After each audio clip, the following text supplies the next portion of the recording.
ನನಗೆ ಒಳ್ಳೇದಾಗ್ಲಿ ಅಂತ ಬಯಸೋ ಅಣ್ಣನ ನೀನು, ಅಥವಾ ನಾನು ಸೋತು ಸುಣ್ಣವಾಗ್ಲಿ ಅಂತ ಬಯಸೋ ಶತ್ರುನ? ಅಯ್ಯೋ, ಏನಮ್ಮ ಸೌಂದರ್ಯ ನೀನು! ನಿನ್ನ ಮೇಲೆ ಜೀವನ ಇಟ್ಕೊಂಡಿದ್ದೀನಿ. ನೀನು ಒನಕೆ ಓಬವಾದ್ರೆ ನಿನ್ನ ಕೈಲಿರೋ ಒನಕೆ ಆಗಿರ್ಬೇಕು ಅಂದ್ಕೊಂಡಿರೋ ನಾನು. ನನಗೇನೆ ಕತ್ತಿಲಿ ಕತ್ರು ಸರ ಮಾತಾಡ್ಬಿಟ್ಟಲ್ಲಮ್ಮ. ತುಂಬ ಬೇಜಾರಾಯ್ತು ನನಗೆ. ಮತ್ತಿನ್ನೇನಣ್ಣ, ಆ ರಾಹುಲ್ ಎಲ್ಲಿದ್ದಾನೆ ಕಂಡುಹಿಡಿ ಅಂತ ನಿನಗೆ ಜವಾಬ್ದಾರಿ ವಹಿಸಿದ್ದೀನಿ. ಆದ್ರೆ ನೀನು ಆಕಾಶದಲ್ಲಿ ಹಾರಾಡೋ ಪಕ್ಷಿ ತರ ಫ್ರೀಯಾಗಿ ಓಡಾಡ್ಕೊಂಡಿದ್ಯಾ. ನಾನಿಲ್ಲಿ ಬೇಟೆ ಆಡೋದಕ್ಕೆ ಬಿಲ್ಲಿದ್ರು ಬಾಣ ಇಲ್ಲದೆ ಕೈ ಹಿಸ್ಕೊಂಡು ಕೂತಿದ್ದೀನಿ.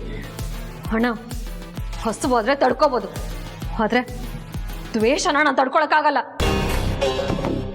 ಅಲ್ಲಮ್ಮ ಸೌಂದರ್ಯ, ನಿನಗೆ ಯಾಕೆ ಅವ್ರ ಮೇಲೆ ಅಷ್ಟೊಂದು ದ್ವೇಷ? ಅದೆಲ್ಲ ನಿನಗೆ ಬೇಡದೇ ಇರೋ ವಿಚಾರ ಅಣ್ಣ. ಮೊದಲು ನಾನು ಹೇಳಿದ್ದನ್ನ ಮಾಡಿ ಶಬಾಷ್ಗಿರಿ ತಗೋತೀಯೋ, ಇಲ್ಲ ಮಾಡ್ದೆ ನನ್ನ ಹೊಟ್ಟೆ ಉರಿಸ್ತೀಯೋ? ನೀನು ಹೇಳೋ ರಾಜಾಜ್ಞೆ ಪಾಲಿಸೋ ಮಂತ್ರಿ ಆಗಿರ್ತೀನಿ ಹೊರತು ನಿನ್ನ ಶತ್ರು ಆಗಿ ಬಲಿಪೀಡ್ತಲ್ಲ. ಹಾಗಾದ್ರೆ ಅವನು ಯಾರ ಜೊತೆ ಇದ್ದಾನೆ, ಎಲ್ಲಿದ್ದಾನೆ ಅನ್ನೋದನ್ನ ಆದಷ್ಟು ಬೇಗ ಕಂಡ್ರಿ. ಆಯ್ತಮ್ಮ, ನೀನು ಹೇಳಿದ್ದನ್ನ ಚಾಚೂ ತಪ್ಪದೆ ಪಾಲಿಸ್ತೀನಿ. ಪಾಲಿಸೋದಷ್ಟೇ ಅಲ್ಲ ಅಣ್ಣ, ನಾನು ಅವನನ್ನ ಸೋಲಿಸ್ಬೇಕು. ನನಗೆ ಅಡ್ಡ ಆಗಿರೋ ಆ ದೀಪನ್ನ ಅಡ್ಡ ಸೀಳ್ಬೇಕು. ಹೇಳು, ಇದಕ್ಕೆ ನೀನು ನನಗೆ ಸಾಥ್ ಕೊಡ್ತೀಯಾ? ಸತ್ತೋಗು ಅಂದರೆ ಹಿಂದೆ ಮುಂದೆ ನೋಡದೆ ಸಾಯಕ್ಕೆ ರೆಡಿ ಆಗಿರೋ ನಿನ್ನ ಅಣ್ಣನ ಬಗ್ಗೆ ಇಷ್ಟೇನ ನೀನು ಅರ್ಥ ಮಾಡ್ಕೊಂಡಿರೋದು? ಸೌಂದರ್ಯ, ನೀನು ಮರ ಆದರೆ ನಾನು ಬೇರು. ಆ ಬೇರಿನ ಥರ ಗಟ್ಟಿಯಾಗಿ ನಿನ್ನ ಜೊತೆ ಇರ್ತೀನಿ. ಆ ರಾಹುಲ್ ಅರ್ಚನನ ಒಂದು ಮಾಡ್ತೀನಿ ಅಂತ ಆ ದೀಪ ಚಾಲೆಂಜ್ ಹಾಕಿ ಒಂದು ವಾರನೂ ಆಗಿಲ್ಲ. ಆಗ್ಲೇ ಅವರಿಬ್ರು ರೆಸ್ಟೋರೆಂಟ್ನಲ್ಲಿ ಕೂತ್ಕೊಂಡು ಲಲ್ಲೆ ಹೊಡೆಯೋದನ್ನ ನನ್ನ ಕಣ್ಣಾರೆ ನಾನೇ ನೋಡಿದ್ದೀನಿ. ಕೋಪ ಬಂದ್ರು ಹೊಲ್ ಕಚ್ಕೊಂಡು ಸುಮ್ಮನೆ ಇದ್ದೆ. ಉರಿಯೋ ದೀಪ ಬೆಳಕು ಕೊಟ್ರೆ ನಮ್ಮನೇಲಿ ಈ ದೀಪ ಬೆಂಕಿ ಹಚ್ತಾ ಇದ್ದಾಳೆ. ಅಣ್ಣ, ಮೈಯೆಲ್ಲ ಕಣ್ಣಾಗಿರ್ಬೇಕು. ಆ ರಾಹುಲ್ ಎಲ್ಲಿದ್ದಾನೆ ಅಂತ ನೀನು ಆದಷ್ಟು ಬೇಗ ಕಣ್ಣು ಹಿಡಿಬೇಕು. ಸರಿನಮ್ಮ.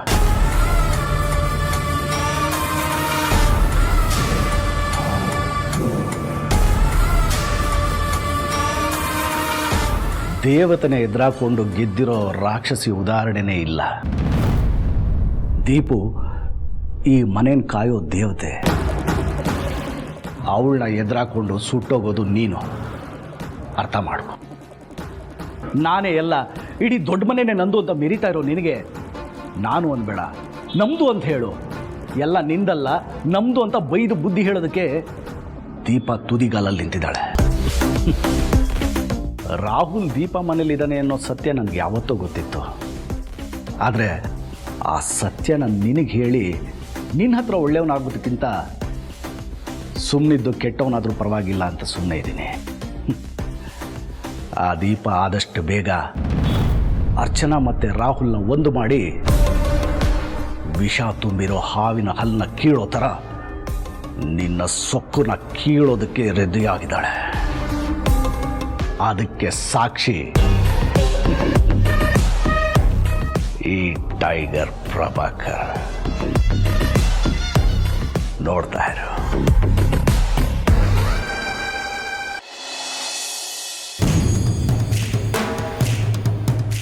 ಹಲೋ ಹಲೋ ಮಗಳೇ, ಎಲ್ಲಿದ್ಯಾ?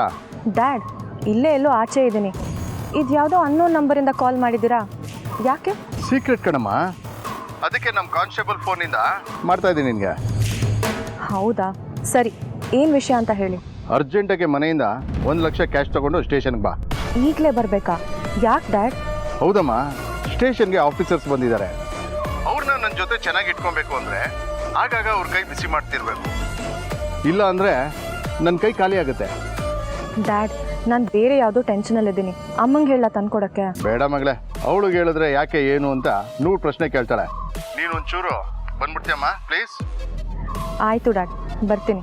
ಬರೋದಲ್ಲ, ಕ್ಯಾಶ್ ತರೋದು ಮರಿಬೇಡ. ಆಯಿತು, ತರ್ತೀನಿ.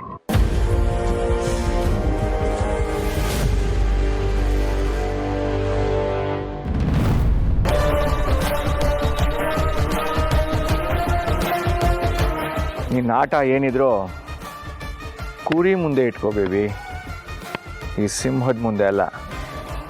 ನಿನಗಿದೆ ಕಣೆ ಇವತ್ತು ಮಾರಿ ಹಬ್ಬ.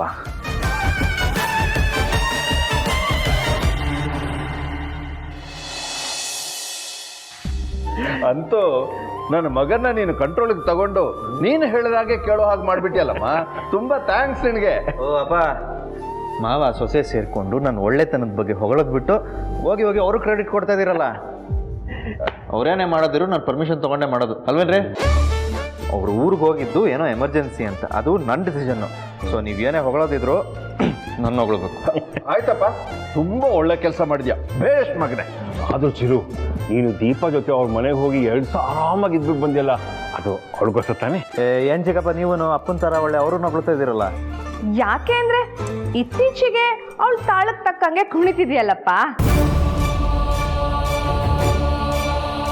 ಎಲ್ಲರೂ ಸೇರಿ ಅವಳಿಗೆ ಹೊಗಳಿ ಅಟ್ಟಕ್ಕೇರಿಸ್ತಾ ಇದ್ದಾರೆ. ಯಾವಾಗ ಯಾವಾರಿ ಬೀಳ್ತಾಳೋ ಗೊತ್ತಿಲ್ಲ.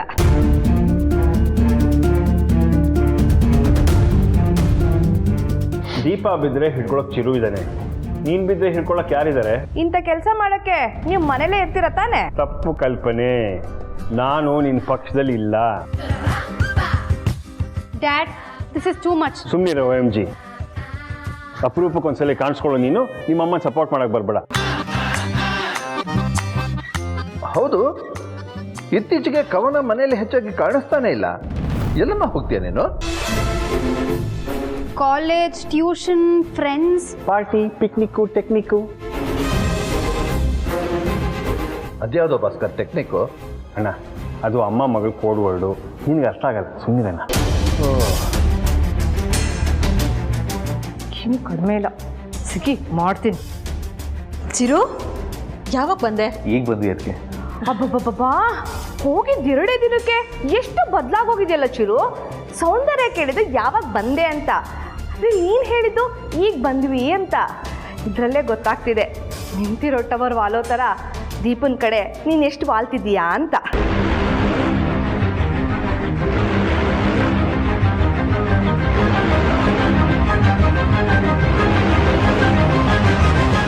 ಅದರಲ್ಲೇನು ತಪ್ಪಿದೆ? ಎಷ್ಟೇ ಆದರೂ ಅವನು ದೀಪನ್ ಗಂಡ ಅಲ್ವಾ? ಹೆಂಡತಿ ಮಾತು ಕೇಳೋದು ಕರ್ತವ್ಯ ತಾನೆ. ಮನೆಯಲ್ಲಿ ಯಾರಿಗೋ ಹೇಳ್ದೆ ಕೇಳ್ದೆ ದೀಪನ್ ಕೈ ಇಟ್ಕೊಂಡು ಊರ್ ಸುತ್ತಕ್ಕೆ ಹೋಗಿದ್ನಲ್ಲ, ಅದು ಇವಳು ಹೇಳ್ಕೊಟ್ಟಿದ್ದೇನಾ? ಅವನು ಹೋಗಿದ್ದು ಊರ್ ಸುತ್ತಕ್ಕಲ್ಲ ಚಿಕ್ಕಮ್ಮ, ಏನೋ ಎಮರ್ಜೆನ್ಸಿ ಇದೆ ಅಂತ ಹೇಳ್ಬಿಟ್ಟು. ಅವನು ಹೋಗುವಾಗ ಎಲ್ಲರಿಗೂ ಹೇಳು ಅಂತ ಸ್ಪೆಸಿಫಿಕ್ ಆಗಿ ಹೇಳಿದ್ದಾನೆ. ಹಾಗೆ ನಾನು ಹೇಳಿದ್ದೀನಿ. ಆದರೂ ಚಿರುದೇ ತಪ್ಪು ಅಂತ ಹೇಳ್ತೀರಲ್ಲ. ಆಯ್ತು ಬಿಡಮ್ಮ, ನಂದೇ ತಪ್ಪು, ನಾನೇ ಸರಿ ಇಲ್ಲ.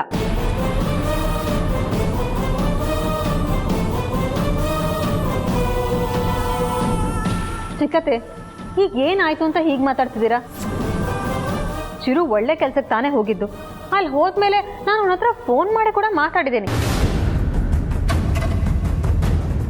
ಈಗ ಅವ್ನು ವಾಪಸ್ಸು ಬಂದಾಯ್ತಲ್ಲ, ಮತ್ತೆ ಯಾಕೆ ಇದ್ರ ಬಗ್ಗೆ ಡಿಸ್ಕಷನ್? ಅವನು ಇತ್ತೀಚೆಗೆ ನಿನ್ನ ಮಾತೇ ಕೇಳ್ತಿಲ್ಲ ಅನ್ನಿಸ್ತು, ಅದಕ್ಕೆ ಹೇಳಿದ್ನಮ್ಮ.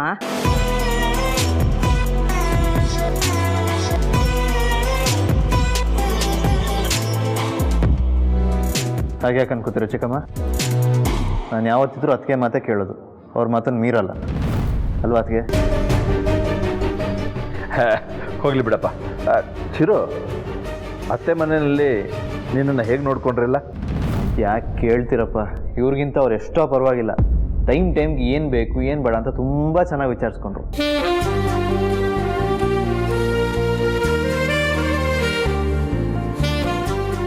ಹಾಗಾದ್ರೆ ನಮ್ಮ ಚಿರು ದೀಪ ಮನೆ ಅವ್ರಿಗೆ ಬಿದ್ದಂಗಾಯ್ತು. ನೀನೇ ನಮ್ಮ ದೀಪಂಗೆ ಬಿದ್ದಿರೋ ನನ್ನ ಮಗ ಇನ್ನು ಮನೆಯವ್ರಿಗೆ ಬೀಳದೆ ಇರ್ತಾನ? ಕರೆಕ್ಟ್ ಹೇಳಿದೆ ನಾನು.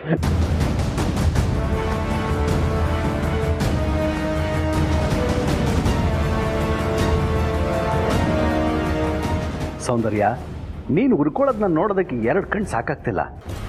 ಯಾಕೋ ಬರ್ತಾ ಬರ್ತಾ ಎಲ್ಲರೂ ಸೇರಿಕೊಂಡು ಚಿರು ದೀಪನ ಒಂದು ಮಾಡಿ ಒಟ್ಟಿಗೆ ಸಂಸಾರ ಮಾಡೋ ಥರ ಕಾಣ್ತಿದ್ದಾರೆ. ಆದಷ್ಟು ಬೇಗ ಹಾಗಾಗಲಿ ಅಂತ ದೇವರಿಗೆ ನಿಂತ ಜಾಗದಿಂದನೇ ಬೇಡ್ಕೋತೀನಿ.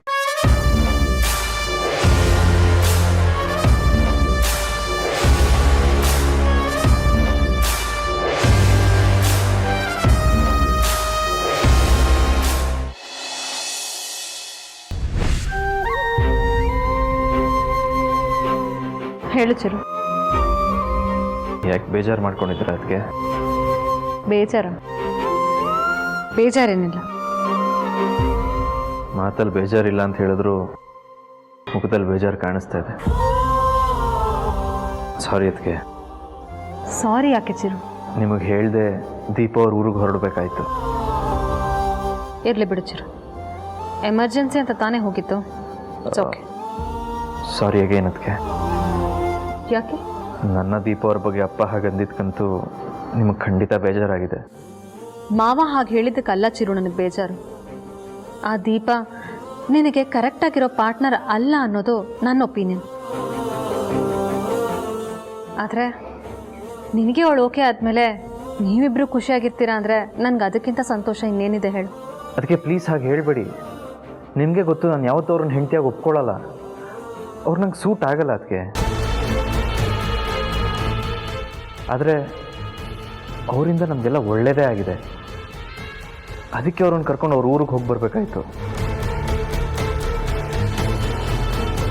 ಅವ್ರ ಮನೆಯವ್ರ ಜೊತೆ ಖುಷಿಯಿಂದ ಬೆರೆತು 2 ದಿನ ಇದು ಬರಬೇಕಾಯ್ತು. ಅದಕ್ಕೆ ನೋಡಿದವರು ತಪ್ಪು ತಿಳ್ಕೊಂಡ್ರೆ ನಾನು ಏನು ಮಾಡೋಕ್ಕಾಗತ್ತೆ. ಬಟ್ ಸ್ಟಿಲ್ ನಾನು ದೀಪ ಅವ್ರಿಗೆ ಫಾರ್ ಎವರ್ ಗ್ರೇಟ್ಫುಲ್ ಆಗಿರ್ತೀನಿ. ಯಾಕೆ ಅಂತ ಗೊತ್ತಾಗಲಿಲ್ಲ. ಅವ್ರು ಮಾಡಿರೋ ಒಳ್ಳೆ ಕೆಲಸದಿಂದ ಇವತ್ತು ನಾವೆಲ್ಲರೂ ಖುಷಿಯಾಗಿದ್ದೀವಿ. ಅಂಥದ್ದೇನು ಮಾಡಿದ್ಲು? ಅವ್ರು ನಮ್ಮ ಮನೆಗೆ ಬಂದಾಗಿಂದ ಅವ್ರು ಕಂಡ್ರೆ ಆಗ್ತಾ ಇರಲಿಲ್ಲ ನನಗೆ. ಈ ಪಟಾಕಿನ ಯಾರ ಮೇಲೆ ಎಸೋದು ಸಿಡಿಯುತ್ತಲ್ಲ, ಆ ಥರ ಅವ್ರ ಮೇಲೆ ಸಿಡುಕ್ತಿದ್ದೆ, ಬೈತಿದ್ದೆ. ಅವ್ರನ್ನ ಅರ್ಥ ಮಾಡ್ಕೊಳ್ಳೋದಿರಲಿ, ಅವ್ರ ಹತ್ತಿರ ಬಂದರೂ ಆಗ್ತಾ ಇರಲಿಲ್ಲ ನನಗೆ. ಅವರಿಂದ 100 ಮೀಟ್ರ್ ದೂರದಲ್ಲೇ ಇರ್ತಾ ಇದ್ದೆ. ಆಮೇಲೆ ಹೋಗ್ತಾ ಹೋಗ್ತಾ ಅವರಲ್ಲೂ ಒಳ್ಳೆತನ ಇದೆ ಅನ್ನೋದು ಅರ್ಥ ಆಯಿತು. ಗೌರಿ ಕೂರಿಸ್ತೇ ಇದ್ದಿದ್ದು ನಮ್ಮ ಮನೇಲಿ ಗೌರಿ ಗಣೇಶ ಹಬ್ಬ ಆಗೋ ಥರ ಮಾಡಿದ್ರು. ಕೈ ತಪ್ಪು ಹೋಗಿದ್ದು ಫಾರಿನ್ ಕ್ಲೈಂಟ್ಸ್ ಪ್ರಾಜೆಕ್ಟ್ನ ಮತ್ತೆ ಸಿಗೋ ಥರ ಮಾಡಿದ್ರು. ಚಿಕ್ಕ ವಯಸ್ಸಿಂದ ಅಪ್ಪನ ಜೊತೆ ಮಾತಾಡದೇ ಇದ್ದಿದ್ದು ನನ್ನನ್ನು ಅಪ್ಪನ ಜೊತೆ ಒಂದು ಮಾಡಿದ್ರು. ಅದು ಅಲ್ಲದೆ ಮದುವೆನೇ ಆಗಲ್ಲ ಅಂತ ಕೂತಿದ್ದು ಅಚ್ಚುನ ಮದುವೆಗೆ ಒಪ್ಸಿದ್ದಾರೆ.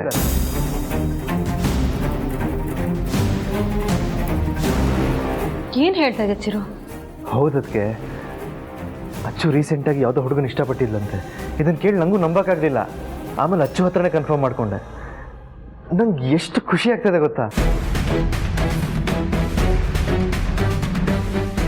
ಚಿರು, ಎಂಥ ಗುಡ್ ನ್ಯೂಸ್ ಕೊಟ್ಟೆ. ಅಲ್ಲ, ಇಡೀ ಜೀವನನ ಸನ್ಯಾಸಿನಿ ಥರ ಕಳಿತೀನಿ ಅಂತಿದ್ದ ಅರ್ಚನಾ ಬಾಳ್ಗೆ ಬೆಳಕು ಬರ್ತಿದೆ ಅಂದರೆ ಅದು ನನಗೆ ತುಂಬ ಸಂತೋಷ ಚಿರು. ಇಷ್ಟಕ್ಕೂ ಹುಡುಗ ಯಾರಂತೆ? ಅದು ಗೊತ್ತಿಲ್ಲ ಅದಕ್ಕೆ. ಆದಷ್ಟು ಬೇಗ ಹೇಳ್ತೀನಿ ಅಂದಿದ್ದಾರೆ. ಅದು ಅಲ್ಲದೆ ಅಚ್ಚು ಲವ್ ಮಾಡ್ತಿರೋ ವಿಷಯ ದೀಪ ಅವ್ರಿಗೆ ಬಿಟ್ಟರೆ ಬೇರೆ ಯಾರಿಗೂ ಹೇಳಿಲ್ಲ. ಸೊ ಇಷ್ಟೆಲ್ಲ ಒಳ್ಳೆ ಕೆಲಸ ಮಾಡಿರೋ ದೀಪ ಅವ್ರ ಜೊತೆ ಖುಷಿಯಿಂದ ನಾನು ಕ್ಲೋಸ್ ಆಗಿರೋದು ತಪ್ಪಲ್ಲ ಅಂದ್ಕೊಳ್ತೀನಿ.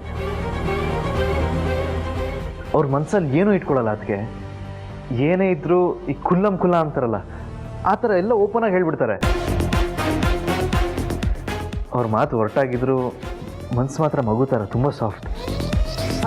ನಮ್ಮ ಅರ್ಚನನ ಬಗ್ಗೆ ಎಂಥ ಖುಷಿಯಾದ ವಿಚಾರ ಹೇಳಿದೆ ಚಿರು. ನನಗಂತೂ ನನ್ನ ಸಂತೋಷನ ತಡ್ಕೊಳಕ್ಕೆ ಆಗ್ತಿಲ್ಲ. ಮೊದಲು ಹೋಗಿ ನಾನು ಅವಳ ಹತ್ರ ಮಾತಾಡಬೇಕು.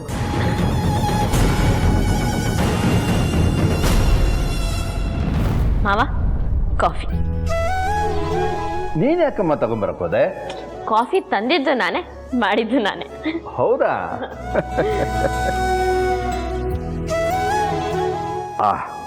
ಕಾಫಿ ತುಂಬ ಚೆನ್ನಾಗಿದೆ, ಆದರೆ ಸಕ್ಕರೆ ಸ್ವಲ್ಪ ಜಾಸ್ತಿ ಆಗಿದೆ. ಹೌದಾ? ಕೊಡಿ, ಬೇರೆ ಕಾಫಿ ಮಾಡ್ಕೊಂಡು ತರ್ತೀನಿ. ಪರವಾಗಿಲ್ಲಮ್ಮ, ಇದನ್ನೇ ಕುಡಿತೀನಿ. ನನ್ನ ಹೆಂಡತಿನೂ ಹಾಗೆ ಕಾಫಿಗೆ ಸಕ್ಕರೆ ಜಾಸ್ತಿ ಹಾಕಿ ಕೊಡೋಳು. ನಾನು ಅವಳಿಗೆ ಬೈತಿದ್ದೆ. ಅದಕ್ಕೆ ಅವಳು ಏನಂತಿದ್ಲು ಗೊತ್ತಾ? ಸಿಹಿ ಜಾಸ್ತಿ ಹಾಕಿದವರ ಮನಸ್ಸು ಸಿಹಿ ಆಗಿರುತ್ತೆ ಅಂತ. ಹೌದಾ? ಅವತ್ತು ಅವಳು ಹೇಳ್ತಿದ್ದ ಮಾತು ಇವತ್ತು ನಿನ್ನ ವಿಷಯದಲ್ಲಿ ನೆನಪಾಯಿತು. ಜೊತೆಗೆ ನಿಜ ಅಂತಾನೂ ಅನ್ನಿಸ್ತು. ನಿನ್ನಲ್ಲಿರೋ ಈ ಒಳ್ಳೆ ಮನಸ್ಸು ನಿನ್ನನ್ನು ಯಾವಾಗಲೂ ಕಾಪಾಡುತ್ತಮ್ಮ. ಥ್ಯಾಂಕ್ಸ್ ಮಾವ. ನಿನ್ನ ಇಂಗ್ಲಿಷ್ ಕೇಳೋಕ್ಕೆ ತುಂಬ ಚೆನ್ನಾಗಿರುತ್ತಮ್ಮ. ಮಾವ, ನನಗೆ ಇಂಗ್ಲೀಷ್ ಬರಲ್ಲ, ಇಷ್ಟನೂ ಇಲ್ಲ. ಇಲ್ಲಿ ಎಲ್ಲರೂ ಜಾಸ್ತಿ ಅದನ್ನೇ ಮಾತಾಡ್ತಾರಲ್ವಾ, ಅದಕ್ಕೆ ಉಪ್ಪಿನಕಾಯಿ ಥರ ಆಗಾಗ ಒಂದೊಂದು ಪದ ಸೇರಿಸ್ತಾ ಇರ್ತೀನಿ. ಏನೇ ಹೇಳಿ ಮಾವ, ನಮ್ಮ ಭಾಷೆ ಬಿಟ್ಟು ಬೇರೆ ಯಾವ ಭಾಷೆನೂ ಇಷ್ಟ ಆಗಲ್ಲ. ಕಾವೇರಿ, ಕನ್ನಡ, ಕಸ್ತೂರಿ ಇದನ್ನೆಲ್ಲ ಕಲಿಯೋಕೆ ಎಷ್ಟು ಖುಷಿ ಆಗುತ್ತೆ ಗೊತ್ತಾ. ಅದಕ್ಕೆ ಅಲ್ವೇ ನಮ್ಮ ದೊಡ್ಡವರು ಹೇಳಿದ್ದು, ಎಲ್ಲಾದರೂ ಇರು, ಎಂತಾದರೂ ಇರು, ಎಂದೆಂದಿಗೂ ನೀ ಕನ್ನಡವಾಗಿರು ಅಂತ.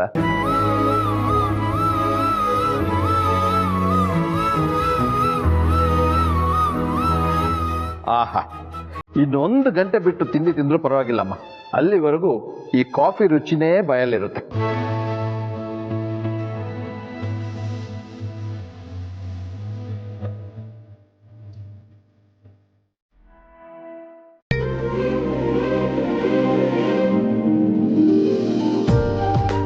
ಯಾಕಮ್ಮ ದೀಪ, ನನ್ನ ಹತ್ರ ಏನಾದರೂ ಕೇಳೋದಿತ್ತಾ? ಹೂ ಮಾವ. ಮಾವ, ನಿಮಗೆ ಅರ್ಚನಾ ಅಕ್ಕ ಬಗ್ಗೆ ಏನನ್ಸುತ್ತೆ? ಇದೇನಮ್ಮ ಹೀಗೆ ಕೇಳ್ತಾ ಇದೆಯಾ? ಚಿರು ಗುರು ನನಗೆ ಹೇಗೆ ಮಕ್ಕಳು, ಹಾಗೆ ಅರ್ಚನಾ ನನ್ನ ಮುದ್ದಿನ ಮಗಳು. ಅವ್ರಿಗೆ ಮದುವೆ ಮಾಡಿಸೋ ವಿಚಾರ ಏನಾಯ್ತು ಮಾವ? ಅವಳು ಹೂ ಅಂದರೆ ನಾಳೆನೇ ಅವಳಿಗೆ ಮದುವೆ ಮಾಡೋಕ್ಕೆ ನಾನಂತೂ ರೆಡಿಯಾಗಿದ್ದೀನಿ. ಆದರೆ ಏನು ಮಾಡೋದು, ಅವಳು ಯಾವ ಹುಡುಗನ್ನು ಒಪ್ತಾ ಇಲ್ವಲ್ಲ. ಅವ್ರು ಒಪ್ಪಿದ್ರೆ ಅವ್ರು ಒಪ್ದವ್ರ ಜೊತೆ ಮದುವೆ ಮಾಡಿಸ್ತೀರಾ? ಕಣ್ಣು ಮುಚ್ಕೊಂಡು ಮಾಡಿಸ್ತೀನಮ್ಮ. ಒಟ್ಟಿನಲ್ಲಿ ಅವಳ ಜೀವನ ಚೆನ್ನಾಗಿದ್ರೆ ನನಗಷ್ಟೇ ಸಾಕು. ನಾಳೆ ನಾನು ಕಣ್ಣು ಮುಚ್ಚೋಕೆ ಮುಂಚೆ ಅವಳು ಮದುವೆ ನೋಡಬೇಕು ಅನ್ನೋದಷ್ಟೇ ನನ್ನ ಆಸೆ. ಅಲ್ಲ ಮಾವ, ಈಗ ಹಿಂದೆ ಮದುವೆ ವಿಚಾರಕ್ಕೆ ಸಮಸ್ಯೆ ಆಗಿತ್ತಲ್ವಾ, ಮುಂದೆನೂ ಹಾಗಾಗಲ್ವಾ? ಅಲ್ಲಿ ನಡೆದಿದ್ದೆ ಬೇರೆ ವಿಚಾರಮ್ಮ. ಅದ್ರ ಬಗ್ಗೆ ಈಗ ಮಾತಾಡಿ ಯಾವ ಪ್ರಯೋಜನವೂ ಇಲ್ಲ. ಒಂದು ವೇಳೆ ಅರ್ಚನಾ ಯಾವುದಾದ್ರೂ ಹುಡುಗನ ಇಷ್ಟಪಟ್ಟಿದ್ರೆ ಹೇಳಮ್ಮ, ನಾಳೆನೇ ಅವನ ಕಡೆಯವ್ರನ್ನೆಲ್ಲ ಕರೆಸಿ ಮದುವೆ ಮಾತುಕತೆ ಮುಗಿಸ್ಬಿಡೋಣ. ಅವನದು ಏನೇ ಡಿಮ್ಯಾಂಡ್ ಇರಲಿ ಅದನ್ನು ಫುಲ್ಫಿಲ್ ಮಾಡೋಕ್ಕೆ ನಾನಂತೂ ರೆಡಿಯಾಗಿದ್ದೇನೆ. ಆದರೆ ಹುಡುಗ ಮಾತ್ರ ಸಂಸ್ಕಾರವಂತ ಆಗಿರಬೇಕು. ಮಾವ, ನೀವು ಹೇಳ್ದಂಗೆ ಹುಡುಗ ತುಂಬ ಸಂಸ್ಕಾರವಂತನೇ. ನಾನೇ ಅವ್ರ ಹತ್ರ ಮಾತಾಡಿದ್ದೀನಿ. ಅಕ್ಕನ ಅವರು ಹೂವಿನ ಥರ ನೋಡ್ಕೋತಾರೆ. ಅಂದರೆ ಅರ್ಚನಾ ಯಾರನ್ನಾದರೂ ಪ್ರೀತಿಸ್ತಿದ್ದಾಳ? ಹೌದು ಮಾವ. ಹಾಗಾದರೆ ತಡ ಮಾಡೋದು ಬೇಡಮ್ಮ. ನಾಳೆನೇ ಆ ಹುಡುಗನ್ನ ಮನೆಗೆ ಬರೋಕ್ಕೆ ಹೇಳು. ನೀನು ಹೇಳಿದೆ ಈ ವಿಷಯ ಕೇಳಿ ನನಗೆ ಎಷ್ಟು ಖುಷಿ ಆಗ್ತಿದೆ ಗೊತ್ತಾ? ಮಾವ, ನಿಮ್ಗಷ್ಟೇ ಅಲ್ಲ, ನನಗೂ ಅರ್ಚನನ್ ವಿಷಯ ಕೇಳಿ ತುಂಬ ಸಂತೋಷ ಆಯಿತು. ಎಲ್ಲರೂ ಬನ್ನಿ, ಚಿಕ್ಕತ್ತೆ ಚಿಕ್ಕ ಮಾವ ಎಲ್ಲರೂ ಬನ್ನಿ. ಅಂದರೆ ನಿನಗೆ ಈ ವಿಷಯ ಯಾರು ಹೇಳಿದ್ರು? ಚಿರು. ಓಹ್, ಪರವಾಗಿಲ್ವೇ? ನನಗೆ ನನ್ನ ಸೊಸೆ ಹೇಳಿದ್ರೆ ನಿನಗೆ ಈ ವಿಷಯನ ನಿನ್ನ ಮೈದನ ಹೇಳಿದ್ನಾ? ಅಂತೂ ನಮ್ಮ ಅರ್ಚನೆಯಿಂದಾಗಿ ಎಲ್ಲರೂ ಸಿಹಿ ಸುದ್ದಿ ಕೇಳೋ ಹಾಗಾಯ್ತು. ಏನ್ ಸಿಹಿ ಸುದ್ದಿ ಅಪ್ಪ? ಮಾವ, ನಾನು ಹೇಳ್ತೀನಿ. ಈ ಕಡೆ ಬಾಚಿರು. ಅರ್ಚನಾ ಎಲ್ಲಿ ಆನು? ಯಾಕೆ? ಮೊದಲು ಸಿಹಿ ತಿನ್ನಮ್ಮ, ಆಮೇಲೆ ಗೊತ್ತಾಗುತ್ತೆ.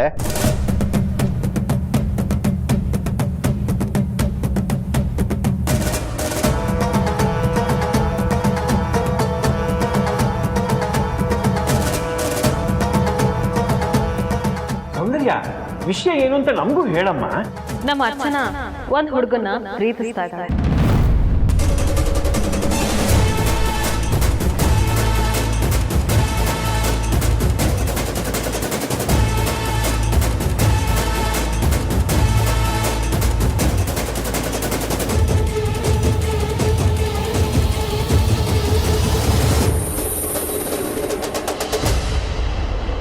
ಅಂತೂ ಇಷ್ಟು ವರ್ಷ ಆದ್ಮೇಲೆ ಅರ್ಚನಾ ವಿಷಯದಲ್ಲಿ ಒಂದು ಒಳ್ಳೆ ಸುದ್ದಿ ಕೇಳೋಂಗಾಯ್ತು.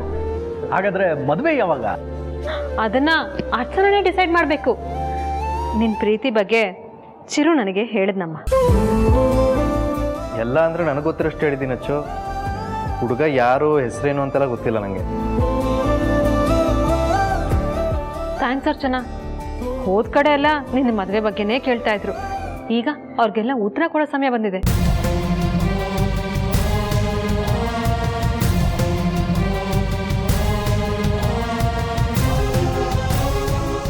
ಅಕ್ಕ, ಬೇಗ ಹುಡುಗನ್ನ ಮನೆಗೆ ಕರೆಸಿ ಮದುವೆ ಮಾತುಕತೆ ಎಲ್ಲ ಮುಗಿಸ್ಬಿಡೋಣ. ಕಂಗ್ರಾಸ್ ಅಚ್ಚು. ಅಂತೂ ಇಂತೂ ಇಷ್ಟು ವರ್ಷ ಆದಮೇಲೆ ನಾನು ಒಬ್ರನ್ನ ಭಾವ ಅಂತ ಕರೆಯಂಗೆ ಮಾಡ್ತಾ ಇದೀಯ. ಏನೋ ನೀನು ಖುಷಿಯಾಗಿದ್ರೆ ಸಾಕು. ನೀನು ಅಪ್ಪ ನನ್ನ ಜೊತೆಗಿದ್ರೆ ನನಗೆ ಅದೇ ಖುಷಿ.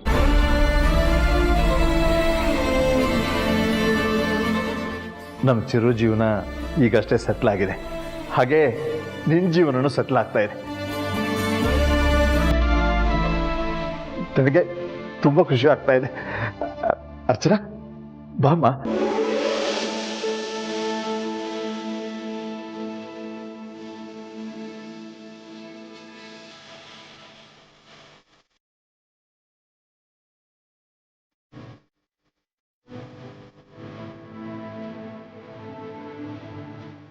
ನಮ್ಮ ಈ ಸಂತೋಷಕ್ಕೆ ಕಾರಣರಾದವ್ರು ನೀವು ಬನ್ನಿ ನಮ್ಮ ಸಂತೋಷದಲ್ಲಿ ಭಾಗಿಯಾಗಿ ಬಾಮ.